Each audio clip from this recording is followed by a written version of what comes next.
आवाहयामि आसनं समर्पयामि पाद्यं समर्पयामि अर्घ्यं समर्पयामि आचमनीयं समर्पयामि मधुवर्गस्नानं समर्पयामि शुद्धोदकस्नानं समर्पयामि वस्त्रयज्ञोपवीतोत्तरीयाभरणाश्च धूपदीपैः सर्वोपचारैः सकलाराधने स्वच्छताम् अज्ञानतिमिरान्धस्य ज्ञानाञ्जनशलाकया चक्षुर्मीलितं येन तस्मै श्री गुरवे नमः रविन्द्राभ्यां नमः।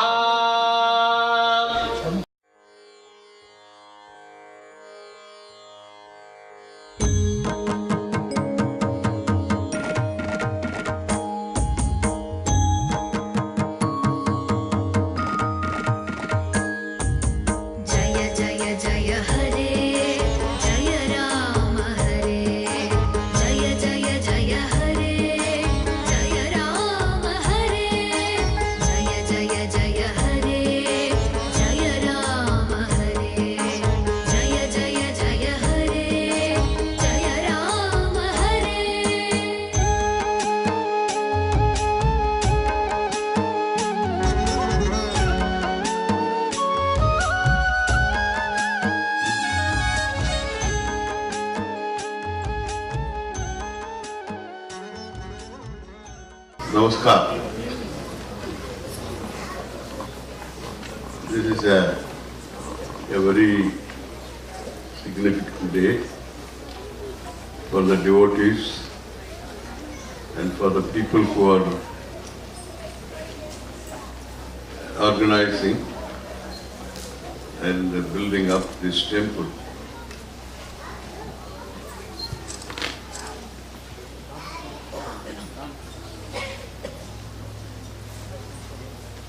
This has become a state food, with a very famous, already we have a famous temple, Shiva Vishnu temple. And with this temple dedicated to Bhakta Anjaneya,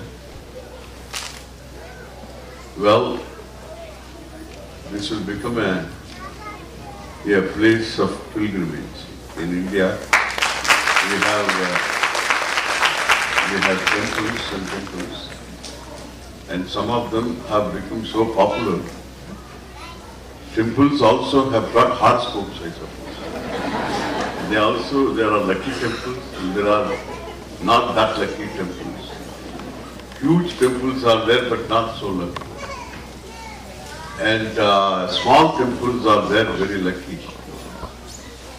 I think it depends upon how it was consecrated, who consecrated it, and who were the people involved in their sankalpa. All these are important in making a temple a great temple. Here the organizers are the people who are engaged in priesthood and they are engaged in worship. And such people, when they come together to build a temple, generally they don't come together. It's very difficult to bring them together. And 5 of them have come together itself is a great accomplishment.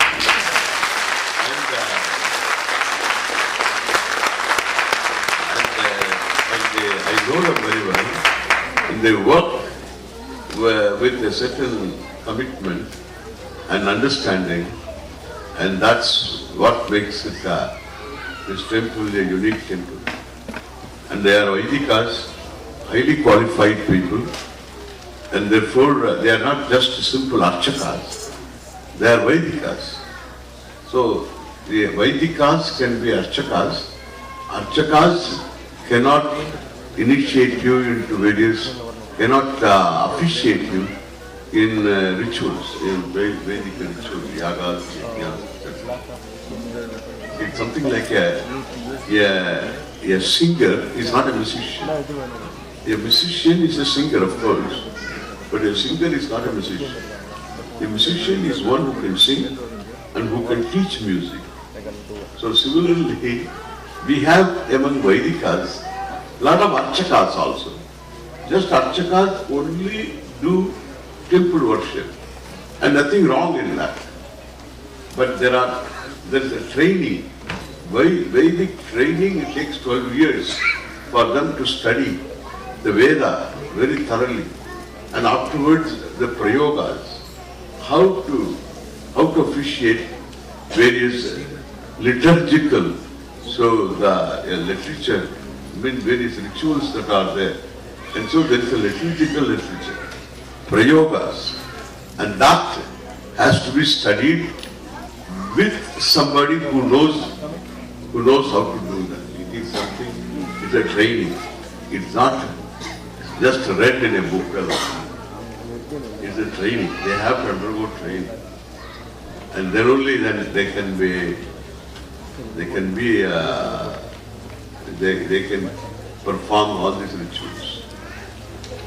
And therefore these 5 people, have come together, and each one of them is a very learned person and capable, and therefore I am sure this is going to be a center for Vedic rituals also. The center for Vedic rituals. Homas, the various Shanti karmas. For all that you require very well-informed people and a place to perform also. So this is a very ideal place, and it has a good zoning, I suppose, and therefore a very big place enough, and then they should have a special place for Vedic rituals and certain karyas, certain karmas. So all of they must have. They must have place for it. So the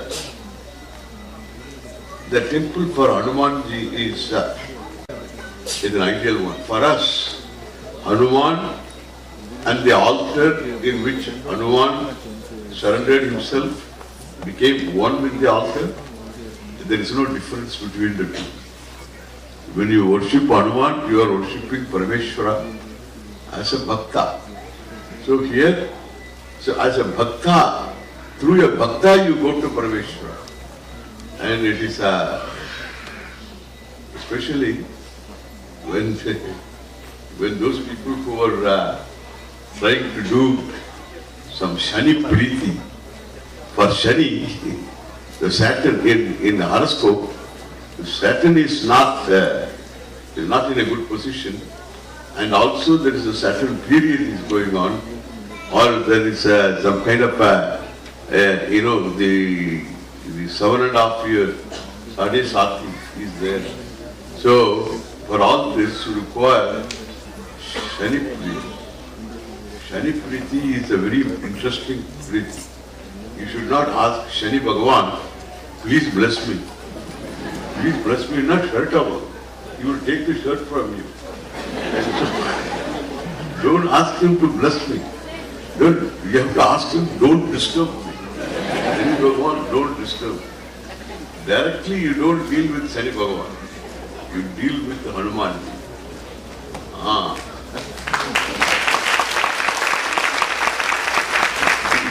It has got some esoteric significance.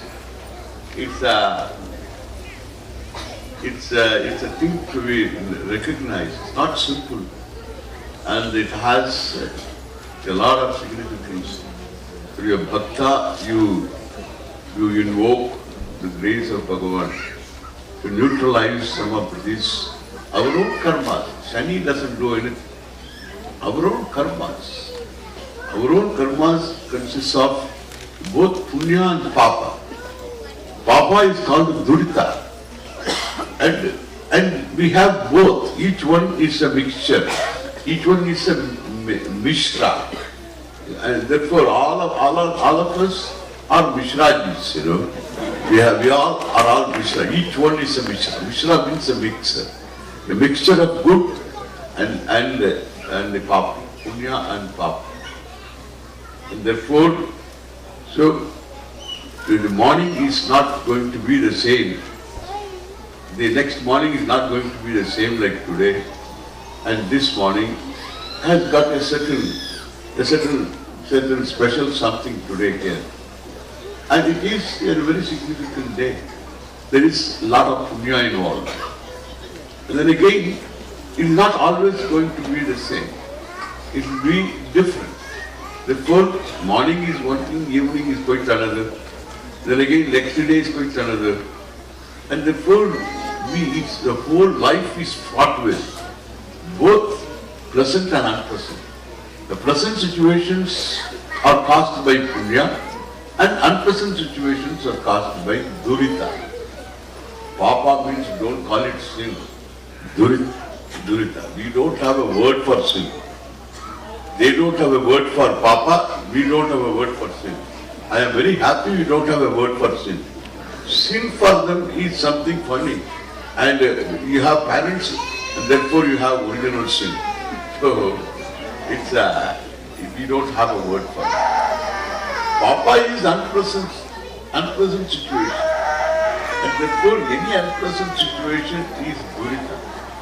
And it is either action done now or action done before, all things are considered durita. Therefore, this both punya papa are unfolding every day. And that's why you are not able to be at the right place at the right time and all the time. The whole life is a percentage game. Like baseball. You hit the air, the ball is behind you. It's gone. The percentage game. Therefore, to be at the right place at the right time, you require some grace. And the grace is earned by you. Grace is not distributed by Bhagavan, by God, by the Lord. You earn it. You earn it by only two ways. One is Ishtam, the other is Purtam. Rendu karmada. Ishtam cha Purtam cha.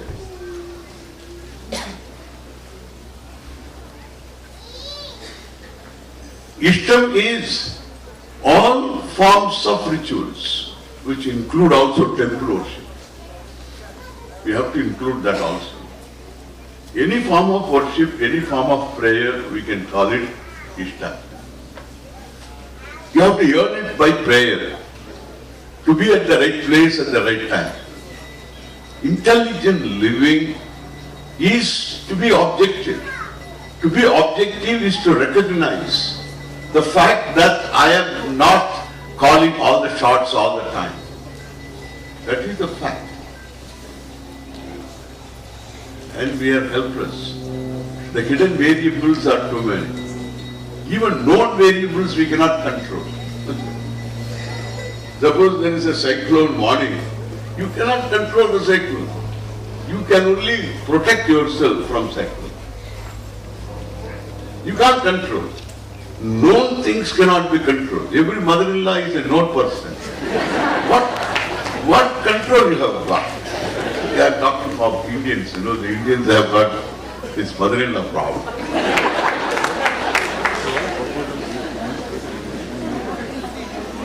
It's a known variable. Every mother-in-law is a known variable. What can you do about it? Known variables we cannot control. Hidden variables, how are you going to control? Life is fraught with hidden variables. Nothing but hidden variables. Therefore, you have to keep under your belt a lot of grace. Earn the grace. You have to earn it.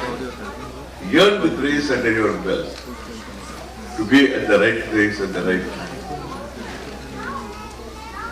And therefore, a temple is, Hanuman ji is one one who puts you at the right place at the right time. He will. He will. To have proper commitment, devotion, bhakti. He puts you at the right place at the right time.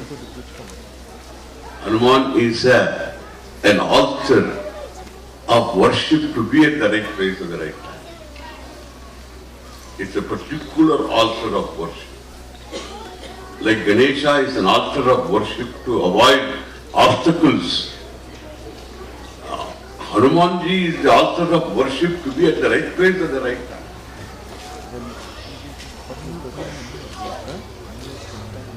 And the second karma that can earn this is what we say, grace, punya, is purta karma.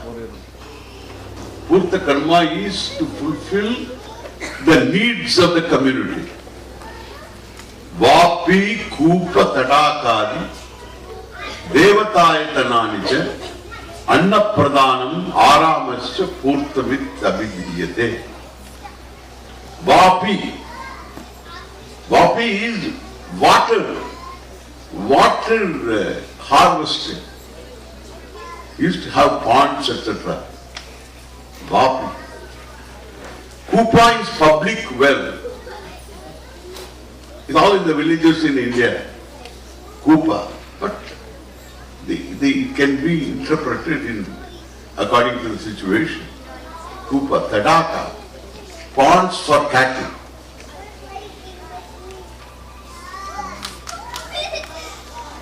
Devatayatananicha. Devatayatanam, an altar of worship. An altar of worship is a little different from a hall for prayer. An assembly hall for prayer. Like a church, a parish. It has got a congregation. So it's different. It's an altar of worship. That's entirely different concept and different, the whole thing based upon our vision of what is God, what is Ishvara.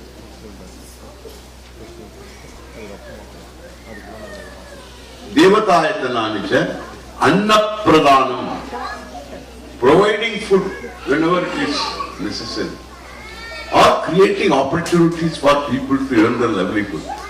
Annapradhanam. Aramasya. In those days we used to have chowdhuries on the roads. But nowadays you can have Aramaha, old age home, home for children. What we are doing? Aramaha. Purtamit abhidiyate. Adi is there.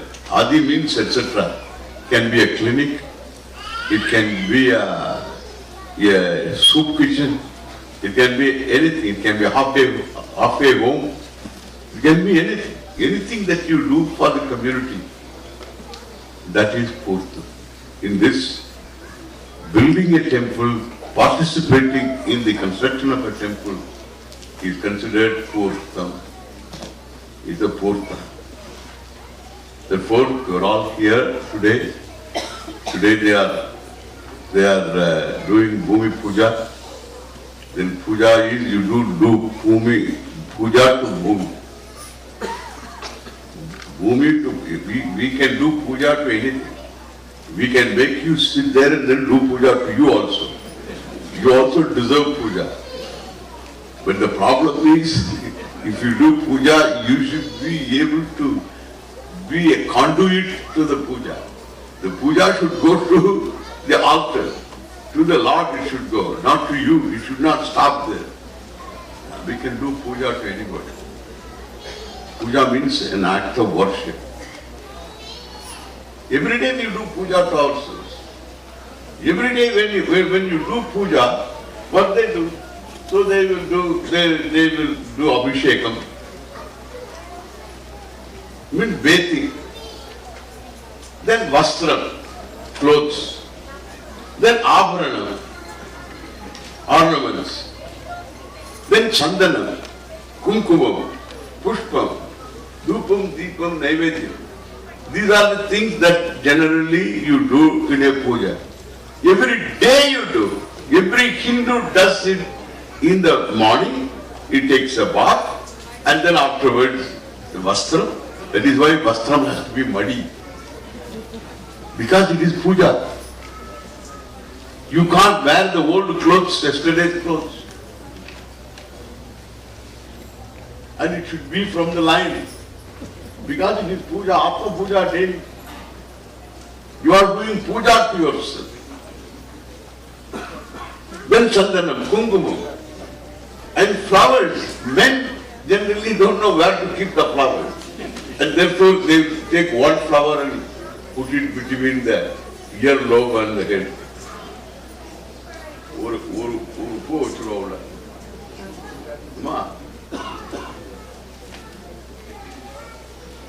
Flowers they wear.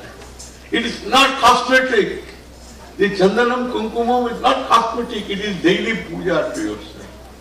You can't have any type of self-loath because you are doing puja to self. Sometimes when they come to your home and they ask you to, they do puja, then ask you to go around the altar. Very difficult to go around. Suppose the place is not suitable for going around, pradakshinam cannot be done. There is not a problem. Hindus have this great advantage. If that is not there, something else they can do. What they do? They just turn around themselves. Turn around themselves. Atma Pradakshina. Turn around themselves. They become the altar. Yani kani cha papani. Janmantara krutani cha. Tani tani pranashyanti pradakshina pade pade. As I make every step, all my old papas, let them disappear. That is the prayer. Atma Pradakshina. His own papa gets neutralized by his own pradakshina to himself. What a culture! What a vision! And you can have temple everywhere. There can be temple. Maryland, there are too many temples. No, we can have one more temple. It's not a problem. So as long as devotees are there, temples are welcome. You have to make use of them. A temple is an altar of worship. The more the people come and then offer their prayers, the more powerful becomes the temple. Therefore, here is an occasion for you to participate, express your willingness, your participation in the form of some help. It can be in the form of money, it can be in the form of some time, whatever you can do, please be a part of it. And I came, I'm not well, and still because of the devotion of these people, so it made me come here for this purpose and for participating in this, and I'm very happy. And I'm also very happy to be a part of honoring Sri Yajna Subramaniam. I don't know how they gave him this name, Yajna Subramaniam. His whole life is a yajna, and he has been helping people learn Veda, and not only he teaches Veda, and whoever teaches Veda he has been supporting, and whoever is doing anything connected to our Vedic Dharma, and he always finds some means to support. And it's not that he is some kind of some riches he has got, he doesn't know how to do, what to do with them. But he finds people to help, and he is able to consistently help. Somebody can help at a given time in one's life, but he consistently helping, true to his name, Yajna Subramaniam is a Yajna Purusha. He is someone I am very proud to know, and he has got in his wife another Patni, real Pati Patni. Patyurno Yajna Samyoge. In Paninian Sutra, Patyurno Yajna Samyoge. Patihi Garvatana. Patihi is the word. Pati means is the Swami of the house, Lord of the house, Pati. Then we have to make Patni the word. And same root. Pati and Patihi is made into Patni. Pati is made into Patni. Same form. What is this? Patyuhu no yajna samyoge. Patyuhu Pati Shabdasya Antima Varnasya Yikarasya Naha Nakaraha. When Yajna Samyoge Sati, Yajnena Samyoge Sati, then Patyurno Yajna Samyoge, that ye will be replaced by Nakara, Patra, then afterwards the feminine suffix will come, ye will come, neep will come, Patra plus ye Patni. Yajnaya Samyoge also. Yajnena Samyoge Sati. Yajnena Samyoge Sati Patni Bhavati and Yajnaya Samyoge Sati. You don't have qualification to perform Yajna unless you have a Patni. And therefore, so Patni is required for performing Yajna. Therefore we have both Yajna Subramanya Patihi and Patni also is here. She is equally a great giver. Because generally when man gives, the woman always has to be with. Otherwise, she can always pull the strings, And she is equally a giving person. So we have a great couple here, real Patihi Patni. I am very happy to honor them.